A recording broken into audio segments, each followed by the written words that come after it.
বহুল প্রতীক্ষার পর রাশমিকা মান্দানা অভিনীত দ্য গার্লফ্রেন্ড সিনেমাটি চলে এসেছে। তো আমিও চলে আসলাম এটার এক্সপ্লেইন নিয়ে। এটি একটি college time love story cinema. তোমাদের জন্য এত কষ্ট করে নতুন নতুন সিনেমার গল্প নিয়ে আসি, তাহলে তো একটা লাইক আমি আশা করতেই পারি। কোনো স্পয়লার না দিয়ে আর চ্যানেলটা সাবস্ক্রাইব করে চলো তাহলে গল্পের গভীরে ঢুকে পড়া যাক। সিনেমার শুরুতে একটা কলেজ দেখানো হয়, Ramalingaiah college of arts and science. এই কলেজে সদ্য ভর্তি হওয়া একটা মেয়ে বিড়ম্বনায় পড়ে হোস্টেলে ওঠার সময় তার লাগেজটা নিয়ে। ওর নাম ভূমা। এই ব্যাপারটা দেখে হার্ষিতা নামের একটা মেয়ে ওকে হেল্প করে। ক্যান্টিনে আবার ভূমা হার্ষিতার সঙ্গেই খেতে বসে। পরবর্তীতে ওরা তিনজন মিলে ফ্রেন্ডশিপও গড়ে তোলে। অন্যদিকে দেখা যায় কলেজে প্রথম দিনে সেই র্যাগিংয়ের শিকার হয় দুর্গা।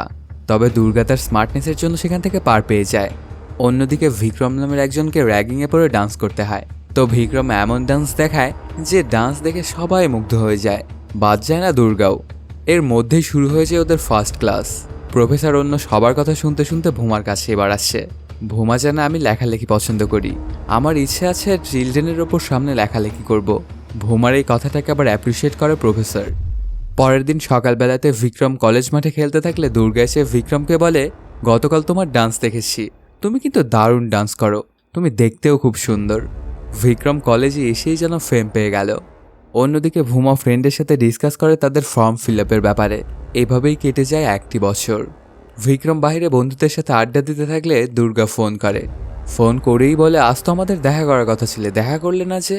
বিক্রম জানায়, বন্ধুদের সাথে সিনেমা দেখতে গিয়েছিলাম। এইটা শুনে দুর্গা বলে, আমাকেও তো নিয়ে যেতে পারতে। বিক্রম জানায়, একা নিয়ে যাব অন্য কোনো দিন। এই কথাটা শুনে দুর্গা খানিকটা খুশি হয়, বলে সেটা কি তাহলে ডেটিং থাকবে নাকি? বিক্রম বলে, ও সব কিছু নয়, আমরা বন্ধু হিসেবেই ভালো আছি। এটা বলে বন্ধুদের সাথে বাইক নিয়ে বের হয়। সেই রাতে এক মধ্যবয়সী লোকের সাথে অ্যাক্সিডেন্ট করে বসে ভূমা। আসলে দোষটা ভূমারই ছিল, তাই লোকটিও ভূমাকে অনেক কথা শোনায়, যা রাস্তা দিয়ে যেতে থাকা বিক্রমও দেখতে পায়।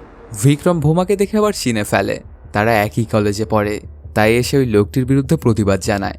সে বলে, মেয়েদেরকে পেয়ে অ্যাক্সিডেন্টের নামে হ্যারাসমেন্ট করা হচ্ছে। লোকটি তো তখন আরও রেগে যায়, একদম মেরেই বসে বিক্রমকে। বিক্রমও তাই মারতে শুরু করে ওই লোকটিকে। এতে ভূমা কিছুটা ভয় পেয়ে যায়। লোকটি অনেক মার খাওয়ার পরে সরি বলে, তাই ভূমা সহ ওরা সবাই চলে যায়। পরের দিন সকালবেলাতে ভূমা প্রফেসরের সাথে একটা বিষয় নিয়ে আলাপ করছিল। ঠিক তখনই ওর বান্ধবী আরশিতা ভূমাকে ডেকে আনে বাইরে একটা ইম্পর্টেন্ট কথা বলার জন্য। আর জানায়, গতকালকে আমরা যার গাড়ির সাথে অ্যাক্সিডেন্ট করেছিলাম সে একজন পুলিশওয়ালা। সকালবেলাতে ওই ছেলেকে ধরে নিয়ে গিয়েছিল থানায়, এখন আবার সে হোস্টেলে ফিরেছে।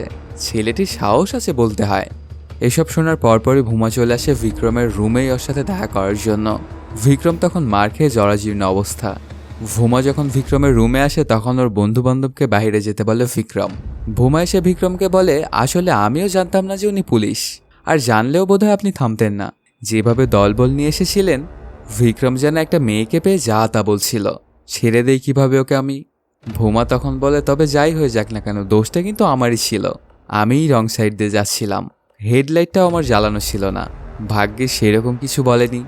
এগুলো বলার পরে ভূমা বিক্রমের নাম ঠিকানা জিজ্ঞেস করে। এরপর খেয়াল করে দেখতে পায় বিক্রমের গোটা শরীরে রক্ত। এই জন্য ভূমা যায় ফার্স্ট এইড বক্স নিতে। ঠিক ওই সময় ওর বন্ধু বান্ধবরা রুমে ঢুকে বলে, ভালোই চক্কর চলছে দেখছি তোমাদের। তার পরপরই ভূমা ফার্স্ট এইড বক্স নিয়ে চলে আসে এবং বিক্রমের রক্তগুলো মুছে সেখানে পটি লাগাতে থাকে। বিক্রম তখন শুধু অপলক দৃষ্টিতে ভূমার দিকেই চেয়েছিল। তখন ভূমা বলে, এভাবে কি দেখছেন? বিক্রম জানায়, আমার মা আমাকে এভাবেই সেবা করে, তাকে তো কাছে পাচ্ছি না, তাই আপনার মধ্যে আমার মাকে দেখতে পাচ্ছি। ভূমা বলে, থাক এইসব আর বলতে হবে না। বিক্রম এবার ভূমার পরিচয় জানতে চায়। ভূমা যখন তার নামটা বলে তখন হাসতে শুরু করে বিক্রম, বলে, এইটা আবার কেমন নাম? ভূমা জানে আমার জন্মের সময় আমার মা মারা যায়, এর জন্য আমার নামটা ভূমা রাখা হয়। বিক্রম বলে, ও আচ্ছা, তাহলে তোমার নাম ভূমা দেবী। আমি চাইলে তোমাকে আমি আমার প্রেমের জালে কিন্তু ফাঁসাতে পারি, কিন্তু সেটা আমি করব না, তুমি যাও। হঠাৎ এই কথাটা শুনে কেমন জানি একটু অবাক হয়ে যায় ভূমা। পরের দিন ভূমা যখন ক্লাস করছিল তখন বিক্রম চলে আসে ভূমার হোস্টেলে। ওর রুমে ঢুকে সবকিছু ঘাটাঘাটি করতে শুরু করে। জানতে পারে ভূমা একটা বই খুব পছন্দ করে, যেটা লাইব্রেরি থেকে উঠাবে সে। এই জন্য আগেই বিক্রম ওই বইটা নিয়ে নেয়। তখন ওই বইটা নিতে ভূমাকে আসতে হয় বিক্রমের কাছে। ভূমা যখন বইটা চায় তখন বিক্রম খুশি মনেই বইটা দিয়ে দেয়। পরের দিন সকালবেলাতে বিক্রম তার বন্ধু বান্ধব নিয়ে ভূমার বন্ধু বান্ধবের সাথে পরিচিত হয়, যাতে ভূমার সাথে আরও মজবুত সম্পর্ক গড়ে তোলা যায়। এরপর থেকেই বিক্রম এবং ভূমা একসাথে চলাফেরা করতে শুরু করে। তাই একদিন ভূমাকে একজন বলে, তোমাদের মাঝে কিছু চলছে নাকি? ভুমা জানায়, আরে না, আমরা জাস্ট ফ্রেন্ড। কিন্তু মেয়েটি বলে, সবাই তো ভেবে নিয়েছে তোমরা হয়তো বা প্রেমিক প্রেমিকা আর রিলেশনে আসছো। এই কথাটা শুনে কেন যিনি ভয় পেয়ে যায় ভুমা, কারণ তার বাবা জানলে ওর খবর করে দিবে। সেদিন রাত্রেবেলাতেই যখন ভুমা লেখালেখি করছিল ঠিক ওই সময় কল দেয় বিক্রম, কিন্তু ভুমা প্রথমে কলটা রিসিভ করে না। তবে বিক্রম যখন বারবার কল করছিল তখন ভুমা কলটা রিসিভ করে। বিক্রম ভুমাকে জানায়, তোমার পছন্দের হিরোর মুভি ডাউনলোড করেছি, দেখতে চাইলে আমার রুমে চলে এসো। বয়েজ হোস্টেলে তোমার আসার ব্যাপারটা আমি দেখব, তুমি ওটা টেনশন করো না। যদিও ভুমা প্রথমে না করে, কিন্তু তারপর ওখানে আবার চলে যায় আর বলে, আমি তোমার রুমে দেখতে পারবো না, এত রাত্রে আমি এখানে থাকতে পারবো না, তো আমাকে পেন ড্রাইভের সিনেমাতে উঠিয়ে দাও, আমি আমার রুমে গিয়ে দেখব। বিক্রম জানে আমরা দুজনে একসাথে দেখার জন্য সিনেমাটা ডাউনলোড করেছি, আমার রুমে এসে দেখো, কোনো সমস্যা নেই, কিচ্ছু হবে না। প্রথমে না চাওয়া সত্ত্বেও তারপরে চলে আসে বিক্রমের রুমে। অন্যদিকে ল্যাপটপে সিনেমাটা ওপেন করলে ভুমা খুব মনোযোগ দিয়ে দেখতে থাকে, আর বিক্রম শুধু অপলক দৃষ্টিতে চেয়েছিল ভুমার দিকে। এমনকি ভুমা ইমোশনাল হলে বিক্রমও ইমোশনাল হয়। সিনেমাটা শেষে ভুমা কান্না করে বলে, নায়ককে রেখে নায়িকা চলে যাওয়াতে আমি কষ্ট পেয়েছি, এটা বলেই নিজের রুমের দিকে আগায়। তখন বিক্রম বলে, যেও না, তুমি যদি চলে যাও তাহলে আমিও কষ্ট পাবো। ভুমা এটা শুনে জিজ্ঞেস করে, কেন? বিক্রম বলে, জানি না।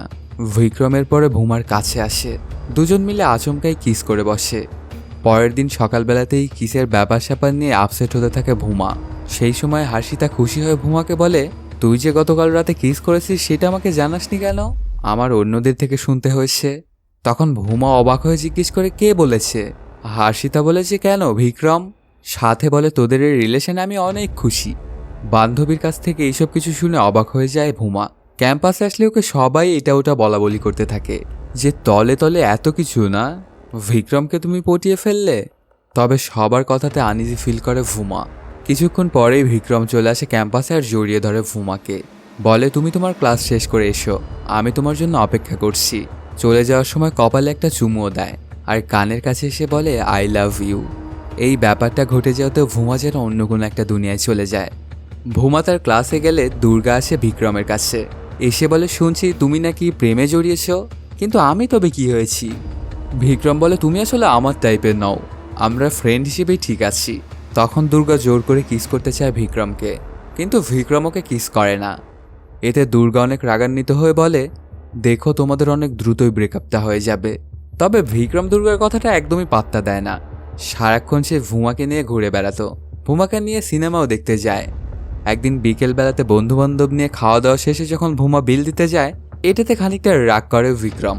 তাই এরপর থেকে ভুমার কখনো বিল দিতে যায় না, আর অনেক খুশি হয়ে বিক্রমের সাথে সময় কাটাতে থাকে। এই ব্যাপারটাতে দুজনেই এনজয় করছিল। একদিন সকালবেলাতেই ভুমা হাসিতার থেকে জানতে পারে তাদের আরেকটা বন্ধু ভিনয় শুরু থেকেই ভুমাকে ভালোবাসতো, কিন্তু সময় মতো বলতে না পারায় ভুমা এখন অন্যের হয়ে গেছে। এইসব শুনে ভুমা ওকে বলে, এইসব কিছু তুমি আগে আমাকে জানালে না কেন? তুমি যে আমাকে ভালোবাসো এটা তো আমি জানতামও না, তুমি অবশ্যই আমার অনেক ভালো বন্ধু। তখন ভিনয় বলে যে না, সেই রকম কোনো বিষয় নয়। আড়াল থেকে আবার এই ব্যাপারগুলো শুনে ফেলে বিক্রম। তখন ভিনায়কের সামনে বিক্রম এসে ভুমাকে জড়িয়ে ধরে, অনেক রোমাঞ্চ করে ওরা দুজন। এটা দেখে মন খারাপ করে সেখান থেকে চলে যায় ভিনায়ক। বিক্রম তখন ভুমাকে বলে, তোমার ওই বন্ধু তোমাকে ভালোবাসে তাই না? আমি আড়াল থেকে সব শুনেছি, জেনে নাও তুমি এটা যে আমার থেকে বেশি তোমাকে কেউ কখনোই ভালোবাসতে পারবে না। কিন্তু আমার ফ্রেন্ডসরা যদি জানতে পারে তোমাকে অন্য কেউ ভালোবাসে, সেইটা আবার তোমার ফ্রেন্ড, তাহলে কি আমার মান সম্মান থাকবে? তাই তোমার ওই বন্ধুর সাথে আর তুমি কোনো যোগাযোগ রাখবে না। এটা শুনে ভুমা বলে, আমরা তো ভালো বন্ধু। বিক্রম বলে, আমাকে ছাড়া তোমার আর কারো প্রয়োজন নেই, আমি তোমাকে যত্নে আগলে রাখবো। সেদিন রাত্রেবেলাতেই বিক্রম বন্ধুদেরকে নিয়ে চলে আসে ভিনায়কের রুমে। এসে ভুমাকে ভালোবাসার জন্য ভিনায়ককে মারতে শুরু করে। কিছুক্ষণের মধ্যেই ভিনায়ককে মারার ব্যাপারটা জানতে পারে ভুমার, ছুটে আসে ভিনায়কের রুমে। তারপর বিক্রমকে সেই রুম থেকে বের করে দিয়ে ভিনায়কের কাছে মাফ চায় ভুমা। ভিনায়ক বলে, আমার সাথে আর কখনো তুমি কথা বলতে আসবে না। এইসব কিছু শুনে খানিকটা কষ্ট পেয়ে যায় ভুমা। তাই সেদিন বাবার সাথে ওর মন খারাপ হওয়া নিয়ে কথা বলে, কিন্তু বাবার বুঝতে আর বাকি থাকে না যে ওর মেয়ের কিছু একটা তো হয়েছে। ভুমা জানায়, আমার কিছুই হয়নি বাবা, তুমি একদম চিন্তা করবে না। বাবা বলে, আমার থেকে তো তুই দূরে গিয়েছিস, এখন অনেক কথাও তুই আমার সাথে শেয়ার করিস না। ও যখন বাবার সাথে কথা বলছিল ঠিক তখনই ওর রুমে চলে আসে বিক্রম। সাথে সাথেই কলটা কেটে দেয় ভুমা। বিক্রম এবার সরাসরি ভুমার পায়ে পড়ে জানায়, ভুল হয়ে গেছে, আমাকে ক্ষমা করে দাও। তোমার সাথে অন্য কাউকে দেখলে আমার জেলাস ফিল হয়, তো আমি কি করবো এতে? অন্য কোনো উপায় না থাকায় ভুমা ক্ষমা করে দেয় বিক্রমকে।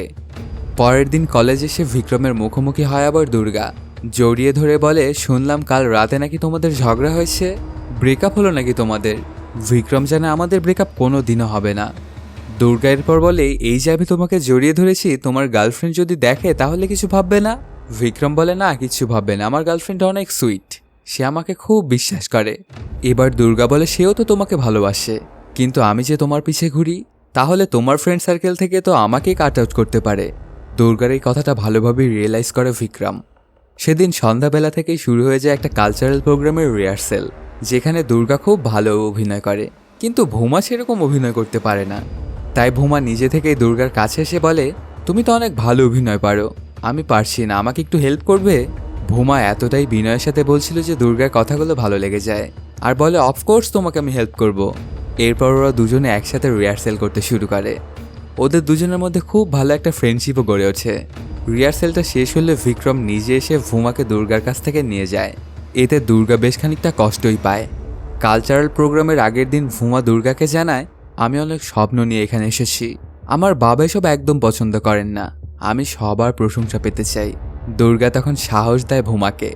পরের দিন সন্ধ্যাবেলাতে শুরু হয়ে যায় কালচারাল ফেস্টিভ্যাল। তখন দুর্দান্ত একটা পারফরমেন্স করে ভুমা, এই জন্য সবাই হাততালি দেয় এবং সাথে সিটিও বাজায়। এই ব্যাপারটা একদমই ভালো লাগে না বিক্রমের, এইখানেও সে জেলাসি ফিল করছিল।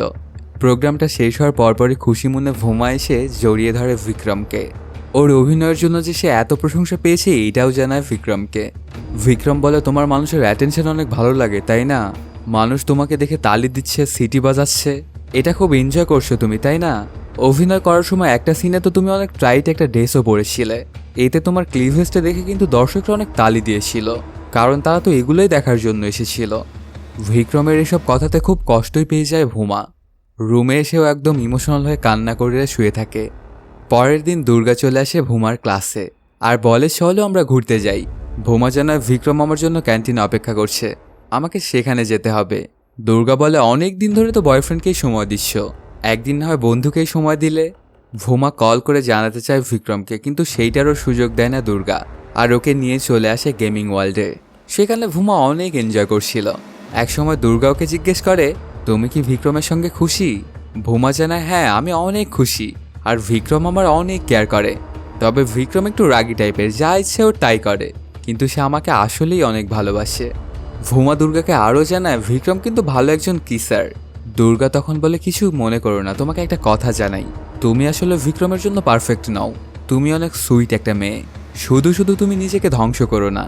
আমি ফার্স্ট ডে থেকেই বিক্রমকে ভালোবাসি, কিন্তু বিক্রম আমার মতো চঞ্চল মেয়েকে পছন্দ করে না, তোমার মতো সুইট মেয়েকে সে ভালোবাসে। দুর্গা আরও একটা সত্য ভুমাকে জানায়, বলে, আমি জোর করে বিক্রমকে কিস করতে গিয়েছিলাম, কিন্তু সে আমাকে পাত্তাই দেয়নি।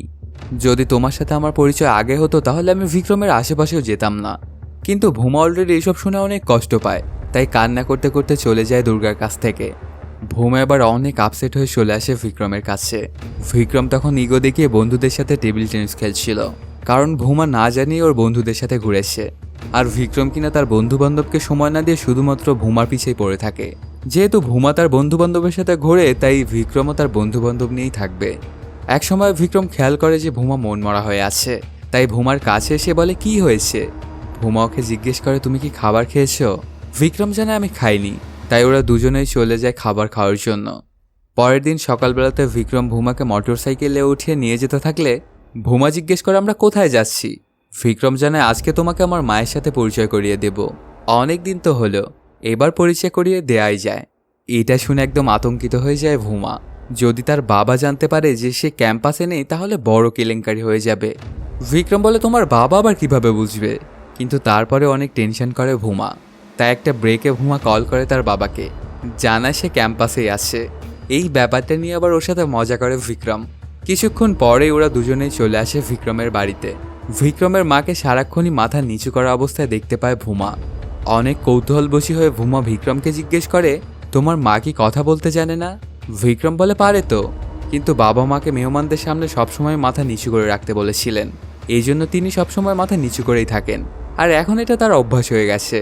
সেই সময় আমার মা যখন বাবার কথা না মানত তখন মারধর করত, কিন্তু যুগ এখন পাল্টিয়েছে, আমি তোমার সাথে এমনটা করব না। এটা বলেই এলাকার বন্ধু বান্ধবের সাথে দেখা করার জন্য বেরিয়ে যায় বিক্রম। বিক্রমের মা তখন একটা ফটো অ্যালবাম দেখায় ভুমাকে। এই অ্যালবামটা ঘাটাঘাটি করতে করতে ভুমা বিক্রমের মায়ের ছোটবেলার ছবিগুলো দেখতে পায়। ছবিগুলো দেখে জানায়, আপনি তো অনেক সুন্দরী ছিলেন, কিন্তু এমন মাথা তুলে দাঁড়ান না কেন? সেই সময় বিক্রমের মা মাথা উপরে তুললে ভুমা এটা দেখে আতঙ্কিত হয়ে যায়। বিক্রমের মায়ের মাঝে ওর নিজেকে অনুভব করে। বিক্রমের মা যেমন এখন বন্দি, ভুমা ভাবতে থাকে সেও হয়তোবা সামনে এরকমই বন্দি হতে যাচ্ছে। সেদিন রাত্রেবেলাতে ওরা দুজনেই বাড়ি থেকে বের হয়। তারপর খাওয়ার জন্য একটা রেস্টুরেন্টে আসলে সেখানে ভুমা জিজ্ঞেস করে, বিয়ের পর আমাকে কোথায় রাখবে? বিক্রম জানায়, এখন তো হোস্টেলে থাকি, ভালো জব না হলে বিয়েই করব না। জবের কথা আসলে ভুমা বলে, আমাকে কি জব করতে দিবে না? বিক্রম জানায়, মায়ের রান্না ভালো লাগে না, তাই তোমাকে রান্না করতে হবে। তাছাড়া আমরা কিন্তু বিয়ের পরপরই 3টা বাচ্চা নেব, তাই তোমাকে বাচ্চাও সামলাতে হবে। এর মধ্যে যদি তুমি জব করার সময় পাও তাহলে করো।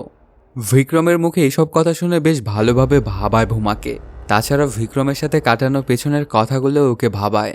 নিজেকে একদম বন্দি ভাবতে থাকে। ছোটবেলায় বাবা ওকে ঠিকঠাক মতো দেখতো না, তাই ওর ছোটবেলা কেটেছে একদম একাকিত্বেই, যেটা ওকে এখনও দেখে বোঝা যায়। এইসব কিছু ভাবতে ভাবতে ভুমা একদম অসুস্থ হয়ে পড়ে। ওর অসুস্থতার কথা জানতে পেরে বিক্রম চলে আসে ভুমার কাছে। ভুমা তখন একটা কথা বলতে বিক্রমকে ছাদে ডাকে। সেখানে ভয়ে ভয়ে জানায়, আমাদের আসলে ব্রেক নেওয়া উচিত, আমার একটু স্পেস দরকার। বিক্রম এসব শুনে বলে, তুমি এসব কি বলছো আবোল তাবোল কথা? ভুমা কিছুক্ষণ ভেবে জানায়, সামনে ফাইনাল এক্সাম, পড়াশোনা একদম মন বসছে না। এইসব কিছু শুনে বিক্রম বলে, তাহলে তো তোমাকে বেশি বেশি ভালোবাসতে হবে। এরপরেও কোনো কিছুতেই মন বসাতে পারে না ভুমা। ক্লাসে যায় কিন্তু কোনোভাবেই তার ক্লাসে মন বসে না। অন্যদিকে বিক্রমও সারা রাত ভুমার রুমেই কাটাচ্ছিল। সকালবেলাতে বের হয় ভুমার রুম থেকে, যাওয়ার মনের বিরুদ্ধে গিয়েও মেনে নেয় ভুমা। একদিন সকালবেলাতে ভুমার বাবা ওকে সারপ্রাইজ দেওয়ার জন্য ওর হোস্টেলের রুমে আসে। এসে ভুমার দরজাটা নক করতেই সেখান থেকে বিক্রম বেরিয়ে আসে। এতে বাবা মনে করে হয়তোবা সে ভুল রুমে এসেছে, কিন্তু কিছুক্ষণ পরেই তাকিয়ে দেখে ভুমা সেই রুমের মধ্যে শুয়ে আছে। এটা দেখে অনেক গরম হয়ে যায় বাবা। তারপর ভুমাকে জাগিয়ে তুলে অনেক কথা বলতে থাকে। এসব কিছু দেখে বিক্রম যখন বাধা দেওয়ার জন্য আসে তখন ওকেই একটা কোষে চড় মেরে বসে। তখন বিক্রম অনেক রাগান্বিত স্বরে বলে, আর একবার যদি আমার গার্লফ্রেন্ডকে কিছু বলেছেন তাহলে ব্যাপারটা কিন্তু খুব খারাপ হয়ে যাবে। বাবা আবারও বিক্রমের গায়ে হাত তোলে। তারপর ভুমাকে নিয়ে হোস্টেল থেকে বের হতে থাকলে বাধা দেয় বিক্রম, জানায়, আমরা এখন অ্যাডাল্ট, তাই আমাদের যা ইচ্ছা তা করার রাইট রয়েছে। আপনি আমার গার্লফ্রেন্ডকে নিয়ে যেতে পারেন না। শুধুমাত্র আপনি হচ্ছে আমার গার্লফ্রেন্ডের বাবা, এর জন্য আপনাকে আমি কিছুই বলছি না। ভুমাও বাবাকে বোঝানোর চেষ্টা করে, কিন্তু বাবা কোনো কিছুই শোনে না আর চলে আসে প্রিন্সিপালের কাছে। এখানে এসেই ভুমার টিসিটা চেয়ে বসে, সাথে বলে, আপনাদের কলেজে কি সব নোংরামি চলে? আমার মেয়েকে একজন গার্লফ্রেন্ড হিসেবে দাবি করছে। তখন প্রিন্সিপাল জানে এটা হায়ার এডুকেশনের জন্য কলেজ, এখানকার সবাই অ্যাডাল্ট, আমরা তো তাদের পার্সোনাল ব্যাপারে নাক গলাতে পারি না, তাই ভুমাকে কোনো টিসি আমি দেব না। যদি সে নিজে থেকে চায় তাহলেই আমি তাকে টিসি দিতে পারবো। এটা শুনে বাবার মাথা গরম হয়ে যায়, বলে, কলেজটা যেমন বেহায়া শিক্ষকটাও তেমনই বেহায়া। এটা বলে রুমে থাকা অনেক জিনিসপত্র ভাঙতে শুরু করে। তারপর অনেক রাগান্বিত হয়ে সেখান থেকে বের হয়ে যেতে থাকে। তখন ভুমা তার বাবার কাছে এসে বলে, আমার ভুল হয়ে গেছে বাবা, একটা সুযোগ দাও। বাবা জানায়, তুই যদি এখনই আমার সাথে যাস তাহলে একটা সুযোগ তোকে আমি দিতে পারি, আর যদি তুই এখন আমার সাথে না যাস তাহলে এরপর থেকে কোনো দিনও তোকে আর আমি আমার মেয়ে ভাববো না। ভুমা তখন বলে, আমার ফাইনাল এক্সামের আর মাত্র 1 মাস সময় আছে, অন্ততপক্ষে ফাইনাল এক্সামটা দেওয়ার সময় দাও। এইটা শুনে সাথে সাথেই চড় মেরে বসে ভুমাকে বাবা। এই ব্যাপারটা দেখে এবার অনেক রেগে যায় বিক্রম, আর ভুমার বাবাকে এসে বলতে থাকে, আপনি এগুলো কি শুরু করেছেন? ভুমা তো মাত্র 1 মাসই সময় চাচ্ছে আপনার থেকে, এই সুযোগটা ওকে আপনি কেন দিচ্ছেন না? দুজনের হাতাহাতি শুরু হলে ভুমা ওদেরকে থামায়। এরপর বাবা অনেক রাগান্বিত হয়ে ক্যাম্পাস ছেড়ে চলে যায়। অন্যদিকে বিক্রম বন্ধুদের কাছে এসে বলে, আমাকে বিয়ের সব কিছু ঠিকঠাক করতে বাড়ি যেতে হবে, তোরা ভুমাকে দেখে রাখিস। যদিও তার বাবার আর আসার কোনো পসিবিলিটি নেই, কিন্তু যদি তারপরেও আসে তাহলে তোরা সামলাস। এটা বলেই সে মোটরসাইকেলটা নিয়ে বেরিয়ে যায়। অন্যদিকে ভুমা তার বাবাকে বারবার কল দেয়, কিন্তু ফোনটা রিসিভ করে না ওর বাবা। এতে খুব কষ্ট পেয়ে যায় ভুমা। ভুমা এরপর চলে আসে তার স্যারের কাছে। বাবার কর্মকাণ্ডের জন্য সে সরি বলে। তখন টিচার বলে, বাবা মা ছেলে মেয়েদেরকে দেখে রাখবে ছোটবেলাতে, কিন্তু অ্যাডাল্ট হওয়ার পরে কেন নাক গলাবে তাদের কাজে? অ্যাডাল্টরা নিজেদের ডিসিশন নিজেই নিতে পারে, সেখানে বাবা মার জড়িয়ে পড়াটা মোটেও কাম্য নয়। তোমার বাবা তোমাকে একটু বেশি কন্ট্রোল করতে চায়। তুমি কাকে বিয়ে করবে আর কাকে বিয়ে করবে না সেটা সম্পূর্ণই তোমার ব্যক্তিগত ব্যাপার। তাছাড়া তোমার হক শুধুমাত্র তোমার, সেখানে তোমার ডিসিশনই সর্বোচ্চ প্রাধান্য পাবে। বাবা হাজব্যান্ড কেউই বাধা দিতে পারবে না তোমার ডিসিশনে। স্যারের এসব কথা আবার উজ্জীবিত করে ভুমাকে। সেদিন বিকেলবেলাতেই দেখা যায় বিক্রম চলে আসে বাড়ি থেকে। তারপর ভূমাকে একটা রুমে নিয়ে এসে বলে, খুশির একটা খবর আছে, মাকে আমাদের বিয়ের কথা বলেছি, একটা পণ্ডিতও ঠিক করে এসেছি, আমরা আগামীকালকেই বিয়েটা করতে যাচ্ছি। এইটা শুনে ভূমা বলে, এসব কি বলছো তুমি, আমার কোর্সের কি হবে? বিক্রম বলে, অনেক পড়াশোনা করেছো, কোর্স আর তোমার শেষ করতে হবে না, তুমি তো আর জব করছো না তাই না, তোমাকে তো আমার মায়ের সাথেই থাকতে হবে, মাকে তুমি রান্নার কাজে হেল্প করবে। ভূমায় সব কিছু শুনে কিছুটা চুপচাপ থাকার পরে জানায়, সেই দিন আমি এই কথাগুলোই বলতে চেয়েছিলাম কিন্তু পারিনি, আজকে আমি বলছি, আমি তোমার সাথে ব্রেকআপ করতে চাই, তোমাকে আমি ভালোই বাসি না। হঠাৎ তুমি একদিন আমাকে এসে প্রপোজ করলে, তারপর কি থেকে কি হয়ে গেল, আমি তোমাকে আসলে একদমই ভালোবাসি না। এইসব কিছু শুনে স্তব্ধ হয়ে যায় বিক্রম। বলে, আমাকে কি তাহলে তুমি বিয়ে করবে না? তাহলে আমার ফিলিংসের কি হবে? ভূমা তখন জানে, আমি খুব ভালো করেই জানি যে তুমি আমাকে খুব ভালোবাসো, তবে তুমি যদি চাও তাহলে আমাকে ভুলে তুমি মুভ অন করতে পারবে। এইসব কিছু শুনে বিক্রম বাহিরে যায়। ভূমা তখন দরজাটা লাগিয়ে দেয়। বিক্রম তখন একটু পরে বাহির থেকে দরজাটা ধাক্কা দিয়ে বলে, তাহলে এতদিন কি ছিল? তুমি তো আমাকে ভালো ঠিকই বেসেছ, আর যখন বিয়ের কথাটা আসছে তখন তুমি না করছো কেন? এতদিন কি তাহলে তুমি আমার সাথে টাইম পাস করেছো? ভেতর থেকে ভূমা বলে, আমাকে আমার মতো থাকতে দাও প্লিজ। দুজন এরকম গন্ডগোল শুরু করলে অনেকেই সেখানে জড়ো হয়। বিক্রমের পর অনেক কষ্ট পেয়ে তার রুমে চলে আসে এবং সবকিছু ভাঙচুর করতে শুরু করে। তারপর বন্ধুবান্ধব অনেক চেষ্টা করে ওকে আটকাতে সক্ষম হয়। এরপর বিক্রম তার বন্ধুদের বলে, এতদিন প্রেম করে আমার সাথে এখন বিয়ের সময় পল্টি নিচ্ছে। বন্ধুরা জানায়, মেয়েরা ঠিক এইরকমই হয়, ভালো অন্য কাউকে পেলে সেরে চলে যায়। ভালো হয়েছে যে মেয়েটা আগেই চলে গিয়েছে, ওই মেয়ের জন্য তোর আর আফসোস করতে হবে না। পরের দিন সকালবেলাতে ক্লাসে যাওয়ার উদ্দেশ্যে ভূমা যখন হোস্টেল থেকে বের হয়, তখন বিক্রম এবং তার বন্ধুরা মিলে ঘিরে ধরে ভূমাকে। ভূমা এরপর দৌড়ে আরেকটা জায়গায় আসে, কিন্তু সেখানে এসে ওকে ঘিরে ধরে। এরপর ভূমার কাছে এসে বিক্রম বলে, তুই আমাকে কত কিস করেছিস আর আমার সাথে তুই কতবার শুয়েছিস তোর মনে আছে? ক্যাম্পাসের এবার সবাই জানতে পারবে যে তুই আমার সাথে কতবার শুয়েছিস, সবাইকে আমি জানাবো। তোর বিয়ের দিন আমি আমাদের ছবি নিয়েই হাজির হব, তুই অন্য কাউকে বিয়েও করতে পারবি না, কোনো জবও আমি তোকে করতে দেব না। আমার ভালোবাসাকে অপমান করেছিস না, এবার ঠেলা বুঝবি তুই। বিক্রম যখন এসব কিছু বলে চলে যায় তখন ভূমা শুধু কান্নাই করতে থাকে। তারপর চলে আসে ক্লাসে। ক্লাসটা শেষ হয়ে গেলে ওর স্যারকে ওকে একটু হোস্টেল পর্যন্ত এগিয়ে দিতে বলে। স্যারও আর ওকে বারণ করে না। সেদিন আবার ওদের ক্যাম্পাসে চলছিল ফেয়ারওয়েল পার্টি। এরপরে আবার সবাই স্টাডির জন্য ছুটিতে যাবে, তার 1 মাস পরেই এক্সাম। তখন স্যার ভূমাকে জিজ্ঞেস করে, তুমি বাড়ি যাবে না? ভূমা জানায়, বাবা তো ফোনই ধরে না, কোথায় যাব আর? স্যার জানায়, নিজের অধিকারের জন্য লড়াই করতে শেখো। অন্যদিকে দেখা যায় বিক্রম তার বন্ধু বান্ধবের সাথে আড্ডা দিচ্ছিল। সেখানে সবাই বিক্রমকে বলে, হাসি খুশিভাবে জীবনযাপন কর, ভূমার কথা চিন্তা করে আর লাভ নেই। তবে আরেকজন বলে ওঠে, ভূমার সাথে তো অনেক খারাপ ব্যবহার করে ফেললি, আর করিস না, তুইও তোকে ভালোবাসিস। এগুলো শুনে বিক্রম ওই বন্ধুর উপরে রেগে যায়, এমনকি ওকে মারতেও যায়। তবে অন্য বন্ধুরা তখন আটকায়। সেই সময় ওই বন্ধুটা বলে ওঠে, তুই আসলে মনে হয় ভূমাকে ভালোই বাসিসনি, তুই ওকে শুধু ডমিনেটই করতে চেয়েছিস। অন্যদিকে ভূমা হোস্টেলে ফিরে দেখে তার গেটের সামনে সবাই কোনো একটা ব্যাপার ভিডিও করে সেটা নিয়ে হাসি ঠাট্টা করছে। ভূমা যখন তার দরজার সামনে আসে তখন দেখতে পায় তার ছবি দিয়ে কুরুচিপূর্ণ কিছু কথা লেখা হয়েছে। এইসব কিছু দেখে একদম স্তব্ধ হয়ে যায় ভূমা। দরজা খুলে ভেতরে গিয়ে শুধু কান্নাই করে। অনেকক্ষণ কান্না করার পরে বাহিরে একজনের শব্দ শুনে ভূমা যখন দরজাটা খোলে তখন দেখতে পায় বাহিরে দুর্গা এসেছে। দুর্গা পানি ব্যবহার করে বাহিরের লেখাগুলো পরিষ্কার করার চেষ্টা করছিল। ভূমা দুর্গাকে দেখে জড়িয়ে ধরে কান্না করা শুরু করে। ভূমা বলে, তুমিই ঠিক ছিলে। তারপর দুজনে মিলে দরজার লেখাগুলো পরিষ্কার করতে শুরু করে। এদিকে বিক্রমের একটা বন্ধু ওকে একটা ভিডিও দেখায় যে ভূমার দরজায় লেখাটা দেখে ভূমার ইমপ্রেশনটা কেমন ছিল। বিক্রম তখন জানায়, আরও অনেক কিছু দেখানোর বাকি রয়েছে, ওকে আমি এই ক্যাম্পাস ছাড়া করেই ছাড়বো, তারপরে ওকে আমি মুক্তি দেব না। সেদিনই ভূমা বড় ওর বাবাকে কল দেয়। ওর বাবা এবার ফোনটা রিসিভ করে। ভূমা বলে, আমার কিচ্ছু লাগবে না, আমি শুধু তোমার সাথেই থাকতে চাই, আমাকে মাফ করে দাও বাবা। তখন বাবা বলে, তোকে 22 বছর ধরে লালন পালন করেছি আমি, কিন্তু চোখের পলকেই তুই মোড় নিয়ে নিলি অন্যদিকে। আসলে তুই একজন নষ্ট মেয়ে, জন্মের সময় তোর মা মারা না গিয়ে তোর মারা যাওয়া উচিত ছিল। বাবার থেকে এইসব কিছু শুনে আরও কষ্ট পেয়ে যায় ভূমা, অনেক রেগেও যায় আর ফোনটা ছুঁড়ে মারে। তারপর অনেক চিৎকার চেঁচামেচি করতে শুরু করে ভূমা। তারপর অনেক রাগান্বিত হয়ে ওড়না ছাড়াই চলে আসে ওদের ফেয়ারওয়েল পার্টিতে। তারপর মঞ্চে উঠে গিয়ে গানটা বন্ধ করে আর বলতে শুরু করে, আমার নাম হচ্ছে ভূমা দেবী, আমি এই কলেজের সুপারস্টার বিক্রমকে ভালোবাসতাম, তার সাথে 1000 বার আমি কিস করেছি, আমরা একসাথে অনেকবার শুয়েছি। এই কথাগুলো আমি সবার সামনেই বলছি। ওই কুলাঙ্গারের সাথে আমি ব্রেকআপ করেছি, সে বলে তার সাথেই শোয়ার কথা কিনা সে সবাইকে জানাবে, তাই ওর আগে আমি নিজেই জানিয়ে দিলাম। একা তো আর কিছু হয় না, দোষী কেন আমি একা হব? ওকে আমি কুলাঙ্গার বলেছি কারণ আমার বিয়ের দিন নাকি সে আমার ছবি টানিয়ে দেবে। আর এই কথাটা আমি ওই কুলাঙ্গারটাকে বলছি। আমাকে যে বিয়ে করবে সে আমার সব কিছু জেনেই আমাকে বিয়ে করবে, কোনো কিছুরই সে কেয়ার করবে না। যদি এমন কাউকে না পাই তাহলে আমি কোনোদিন বিয়েই করব না।